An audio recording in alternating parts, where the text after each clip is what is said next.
Hey, salut, j'espère que tu vas bien. Je vais être honnête avec toi. Je ne suis pas un expert en dominance sociale et je ne suis pas non plus né charismatique. Et pendant des années, cela m'a coûté cher. Je disais oui à tout, je me faisais couper la parole, marcher dessus parfois, sans vraiment oser dire stop. Mais voilà, un jour, j'en ai eu marre et j'ai commencé à bosser là-dessus. Et même aujourd'hui, j'essaye encore et toujours de faire des efforts. Et le plus important, c'est de toujours s'améliorer. Parce que te dire, voilà, maintenant je suis quelqu'un qu'on respecte H24, ce serait clairement te mentir. Et aujourd'hui, même si je suis loin d'être parfait, même si j'ai encore des réflexes à corriger, je peux te dire que ces 3 règles ont vraiment changé ma manière d'interagir avec les autres. Et je vais te les partager dans cette vidéo. J'ai longtemps cru que la clarté viendrait avant l'action. Genre le jour où je saurais exactement qui je suis, ce que je veux et où je vais. Et là, je me leverai, genre avec la prestance du daron qui gère. Tu vois le tableau. Et petit spoiler, ce jour n'est jamais venu.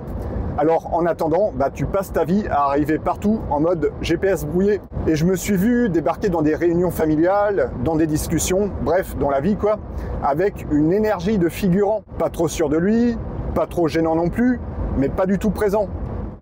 Et aujourd'hui, je fais 3 trucs tout simples. Simples, mais efficaces. Je parle lentement, genre comme si j'avais le droit d'exister, tu vois. Également, je respire profondément. Oui, l'option gratuite qu'on oublie trop souvent. Ensuite, j'arrête de me tenir comme une virgule et je prends ma place. Fini les postures du genre lampe Ikea fatiguée. Ce n'est pas de la magie, loin de là. Mais les gens captent direct quand on voit une énergie qui est claire. C'est tout, pas besoin de grands discours. Mais ça change la manière dont tu rentres dans une pièce et ça change aussi la manière dont les autres t'autorisent à exister. Parce que si tu envoies une vibe hésitante, le monde te classe dans la catégorie pas fiable avant même que tu ouvres la bouche. Et une fois que tu es sur le banc de touche, bonne chance pour revenir sur le terrain. Ce que j'ai compris, c'est que les gens testent tes limites sans forcément en avoir conscience. Pas forcément parce qu'ils sont toxiques, manipulateurs ou en mission secrète, mais juste parce que c'est humain. On pousse, on tire, on voit jusqu'où ça passe. Et si toi, tu ne dis jamais stop, pour eux, le feu est toujours vert. Avant, j'étais le champion toute catégorie du pas de souci. Médaille d'argent du toujours flexible et médaille de bronze du toujours arrangeant. Mais surtout, toujours en train de m'écraser avec le sourire. Et j'étais du genre, non mais c'est rien, fais comme tu le sens. T'inquiète, je m'adapte.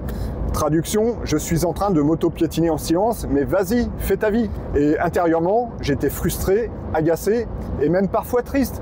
Et comme dit si bien le dicton, trop bon, trop con. Aujourd'hui, je préfère maintenant dire des phrases simples, directes et sans violence. Du style, t'es sympa, mais je préfère pas. Non, je suis pas dispo pour ça. Je ne suis pas à l'aise avec ce ton. Et c'est tout. Moins tu te justifies et plus on t'écoute. Il faut simplement poser les limites. Le tout calmement, froidement et le plus possible avec le sourire. Et surtout, je le répète, sans avoir le besoin constant de se justifier. Parce que le piège, c'est de croire qu'il faut argumenter ton non pour qu'il soit valable. Mais en vrai, plus tu te justifies et plus tu vas ramer. Et plus tu rames et plus tu donnes aux gens de quoi t'enfoncer. Tu as le droit de dire non. Tu as le droit aussi de ne pas être d'accord. Tu as le droit d'avoir des limites sans fournir une fiche technique en pièce jointe. Et tu sais quoi? Les gens vont s'y habituer, très vite même. Parce qu'un non posé avec calme, ça impose plus de respect qu'un oui étouffé dans la frustration. Ce n'est pas être dur, c'est simplement être clair. Et ça change la vie.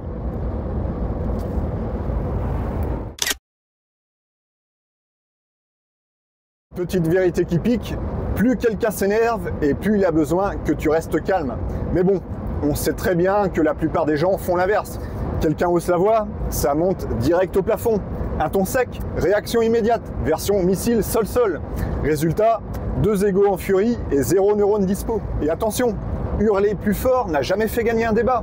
Sauf peut-être à la télé-réalité, et encore, j'en suis pas certain. Le vrai pouvoir, il se trouve dans le contrôle.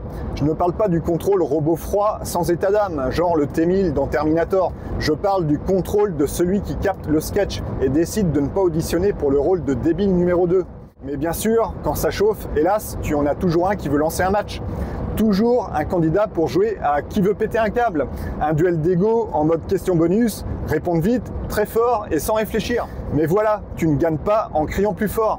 Tu gagnes quand tu refuses de t'inscrire au tournoi. La méthode est simple. pas spirituel et pas non plus ésotérique, juste stratégique.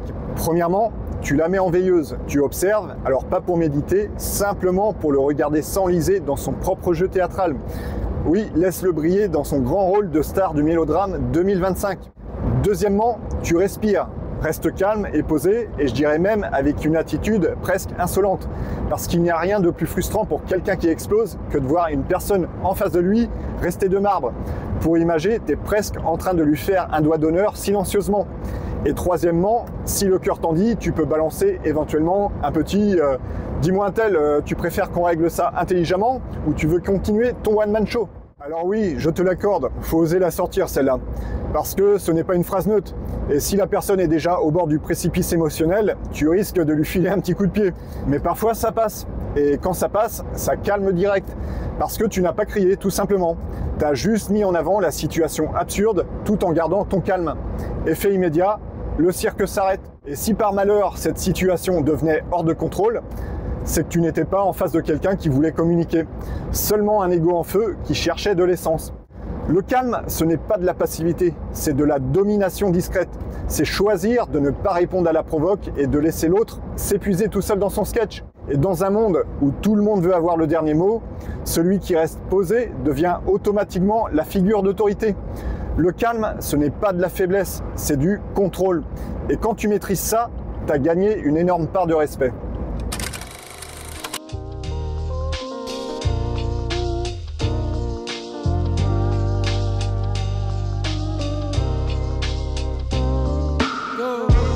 Life when you really think about it. Life is love, you can really sink without it. Speak to something high above. When I reach the peak of mountain, symbolic is like a dove. Always let it even out, I probably meet it with a shrug. I don't mean to be abrupt, but sometimes I'm quite aloof. I'm just quiet, R.I.P. to all my kin that died by noose. I was rhyming before I could tie my shoes. It's the truth, give me goosebumps, leader of the new. Soft spoken but talk potent. When it all was a blur, I never lost focus. Trying to keep it pure comes at a cost sometimes. Words can't describe it, I'm at a loss sometimes.